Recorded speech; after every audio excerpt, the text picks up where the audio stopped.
Good morning, friends. Thank you so much for taking the time to be with us here this morning. I'm Ramu Damodran with the United Nations Academic Impact. We've gathered here on a very auspicious day on two counts. This is the day that the United Nations observes Vesak, the date of the birth and enlightenment and transition of Buddha.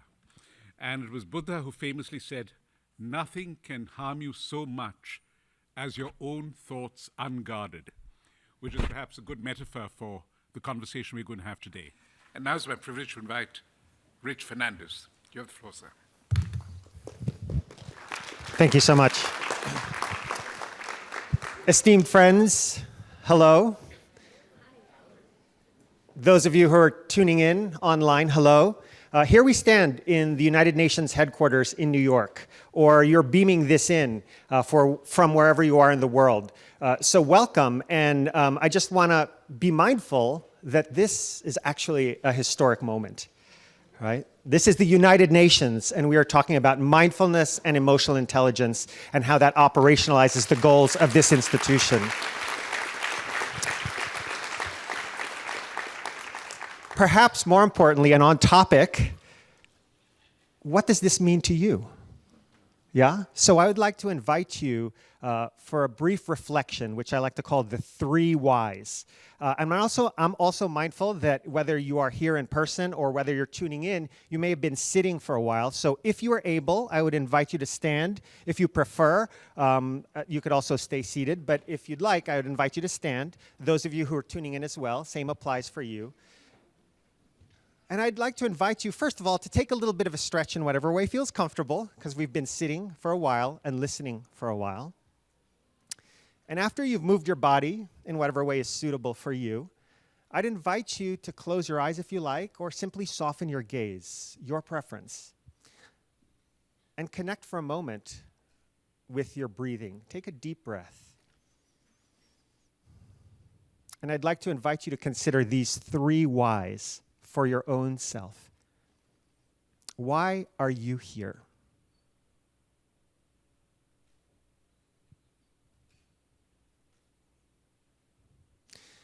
And further, I'd like you to consider again, why are you really here? And feel into that. See if any sensations arise in your body, any emotions, any thoughts. And finally, the 3rd why, taking a deep breath. On the exhale, relaxing your body one small measure and considering, why are you really, really, really here today in this moment? Noticing what arises with kindness and curiosity. And as you're ready, you can open your eyes and rejoin this group. Thank you. And if you'd like, you can have a seat. Same online. So thank you for that. I hope that was insightful. And it really goes to the topic of the day, which is emotional intelligence and mindfulness. And I have the task today of presenting emotional intelligence and mindfulness as we're seeing it in the private sector. So again, my name is Rich Fernandez, and I work at, I'm the CEO of the Search Inside Yourself Leadership Institute, where we do mindfulness and emotional intelligence training for communities and organizations around the world. We operate in over 50 countries. And if you're wondering about the goofy name of this institute, it's because we actually originated at Google. This is a curriculum that was developed at Google, which, as you may be somewhat familiar, is in the business, one of the businesses of search, right? Except for this curriculum, because it's a mindfulness and emotional intelligence-based curriculum, the idea is to search inside yourself. And we see ourselves as a leadership institute because that is a leadership skill that we hope to propagate around the world. But the question is, why is there interest in this in the private sector? Why? Well, some of you may be familiar with a reality that looks like this. Yeah, our devices, the hyperconnectivity, the 24/7 nature of what we do and where we work, the distraction that results, the stressors, the time scarcity, the global nature of our current work, the velocity of it, leaves us not feeling so good sometimes. It sometimes feels like this, doesn't it? That our brains are scrambled, that it's hard to have mental clarity, calmness, and stability, that it's hard to distinguish the signal from the noise, as they like to say. Yeah? In fact, some have described this as the attention economy. I love this quote from the McKinsey Quarterly, that always on, multitasking work environments are killing productivity, dampening creativity, and making us unhappy. So, what to do about it?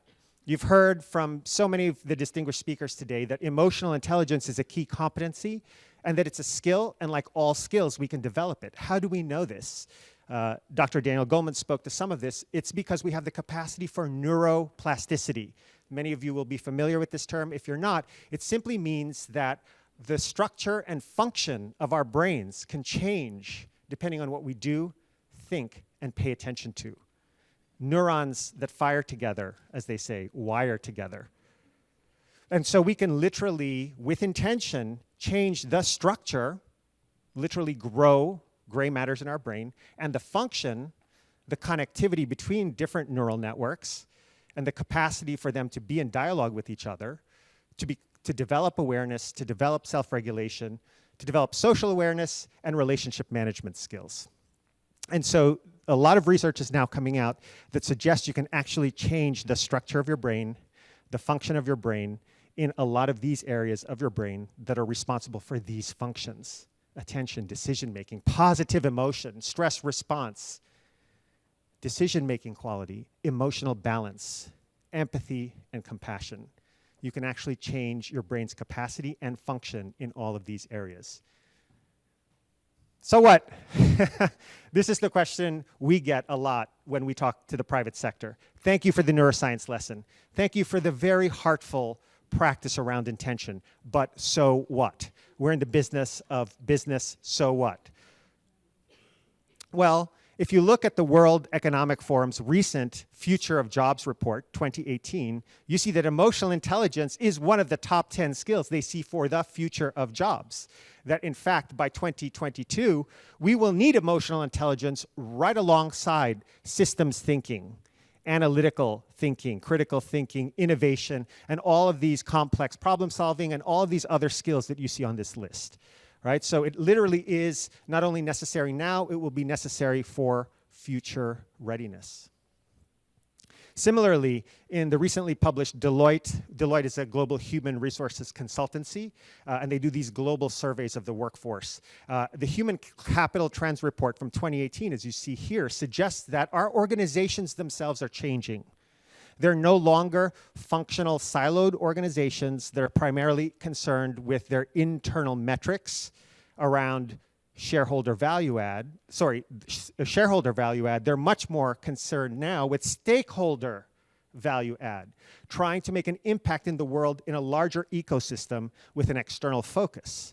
And what that necessitates internally is a move away from a siloed functional organization as an operating model to one that is more, I love the word here, symphonic, a network of teams working together globally to achieve the goals of increased collaboration, higher internal agility and collaboration, ultimately going up to the top right with the rise, as they say in the report, of the social enterprise. That the purpose of business is to improve the state of the world in many ways. And this is an increasing realization that for sustainable organizations, for organizations that truly add value, that is the difference. That is the corner that needs to be turned. It's not necessarily the reality we're living now, but it's a reality that's emerging and becoming much, much more important. So, what does emotional intelligence have to do with it? And how does it enable effectiveness in organizations? So from our data, we know, again, operating in over 50 countries, what we know is that it enhances leadership, sustains performance, and enables well-being along these dimensions. That emotional intelligence, if you could practice it as a skill, which so many of our distinguished speakers offered today as a practice, as a toolkit, we know that when you can grow these capacities of emotional intelligence, it increases empathy and compassion. It increases, as you see there, the ability to resolve conflicts and to build trust. the ability to be then responsive and agile on the leadership axis. On the performance axis, the ability to train and direct your attention and sustain it tends to promote productivity, collaboration, and innovation, because you're able to listen, right? You heard our last speaker say, listen, let's learn to listen, right? All our speakers said that, actually. And then effective decision-making based on our insights. Finally, well-being. It seems that when we can tap into our emotions and be mindful, we are happier. So, but what's the evidence? That's a nice model. Thanks for the pretty slides. But what is the actual evidence, right? This is, what again, what we get asked all the time by organizations, as we should. So I would like to share with you a little bit about our architecture and the results we've seen, our architecture around building emotional intelligence. So the basis is neuroscience. We know that we can activate certain regions of the brain, and we can do that through intentional practice and deliberate techniques and specific exercises. So from the basis of neuroscience, we do these techniques, which are largely called mindfulness, right? That is the basis, that is the foundation, that is the building block, and they enable emotional intelligence. This is a curriculum, like I said, that we developed at Google over 10 years ago. I was an employee there. I'm a psychologist by training. So I was one of the earlier teachers of this at Google, and we pulled together a number of world experts, including Dr. Daniel Goleman, Dr. Richie Davidson, Mirabai Bush, a whole number of world experts on emotional intelligence, and we created this curriculum, which 10 years ago it started and now has rolled out to over 50 countries, and as you see, in sector-diverse organizations in the private sector largely, but not exclusively. We work with universities, we also work with civic governments and so forth. But you can see the range of organizations, from technology companies to financial services to human capital and universities and so forth. And the architecture is that we always emphasize experiential practice, right, of the kind you've been doing here with some of the speakers, as well as scientific basis and concepts and ideas. It's useful to have a definition of emotional intelligence, isn't it? It's useful to have a map. And then we always try to apply these to work. We support it all by digital learning and by ongoing collaboration and communication and practice together, as you see here. So what do we learn? What are some of the outputs of this? Having offered this in over 50 countries, we know that participants report greater ability to stay focused, as you see here. And this is an item level dimension, double-digit changes on the ability to optimize their mental state, the ability to exercise greater resilience and mental readiness to meet daily challenges. As you can see here, again, double-digit changes at the item level. And then an increased ability to maintain calm and poise in challenging situations. And just one last thing to share is a brief case study, which is from a global technology client of ours, which is SAP, who literally puts thousands of their employees through our curriculum every year. And here's what we know. Over time, those who exercise the skills of mindfulness and emotional intelligence show these results: greater well-being, meaning and engagement with their work, reduced stress, greater creativity, enhanced relationships, communication, and collaboration. Pretty cool, right? Those are good outcomes for an organization. And they actually have direct line business results, because operating profit and employee engagement. You retain talent and you actually make more money. And there's some studies published on exactly this set of parameters as well. So I'll leave you with something to consider, a possibility. If it is the case that emotional intelligence enhances leadership, sustains performance, and creates well-being, the proposition then is that emotional intelligence can operationalize the Sustainable Development Goals. If, for example, we want to have no poverty, zero hunger, quality education, gender equality, peace, justice, and strong institutions, action on climate, the proposition is that to get there, we need to work together with mindfulness and emotional intelligence to achieve those goals. And I would even suggest that it is not a proposition, that it is a necessity, because we're all humans working together towards these goals. And may that day come soon when through these practices we achieve the Sustainable Development Goals. So with that, I thank you.